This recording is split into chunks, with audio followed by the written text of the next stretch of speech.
आंबेडकर यांच्या पुतळ्याला अभिवादन करून आमचे लाडके आमदार साहेब बाळासाहेब मांगुळकर 1993 रोजी हे राजीव गांधींचं स्वप्न होतं, या देशामध्ये महात्मा गांधींचं जे स्वप्न होतं तेच राजीव गांधींचं सुद्धा स्वप्न होतं. सत्यासाठी आमचा आग्रह आहे.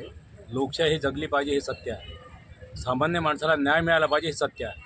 सामान्य माणसावर अन्याय होऊ नये अशा प्रकारे सत्य, आणि हे सत्य मात्र दडपल्या जात आहे. सत्याचा खून होत आहे आणि म्हणून आम्ही सत्यासाठी आग्रह धरत आहोत.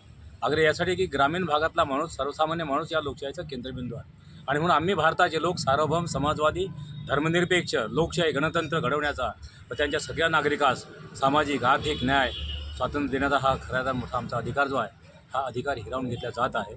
आणि म्हणून कुठलाही माणूस अधिकारापासून वंचित राहू नये. कोणताही माणूस स्वतःच्या अन्न, वस्त्र, निवारा आहे, गाडी घोडी आहे, बंगला आहे, या सगळ्या प्रकारच्या वैभव संपन्न जीवन जगण्याचा आमचा तो अधिकार आहे, हा हिरावून घेतला जात आहे. आणि म्हणून राजीव गांधीचं स्वप्न हे होतं की या सर्वसामान्य माणूस देखील या निर्णय प्रक्रियेमध्ये सहभागी झाला पाहिजे. तो या देशाचा नेता झाला पाहिजे. या देशाचा सरपंचापासून तर या देशाच्या पंतप्रधानापर्यंत त्याला निर्णय प्रक्रियेमध्ये सहभागी होता आलं पाहिजे. हे स्वातंत्र्य आणि हे सत्य आम्ही स्वीकारलेलं होतं. पण आज काळाच्या ओघामध्ये मात्र मागील 10-12 वर्षापासून प्रत्येक माणसाचा खून होत चाललेला आहे.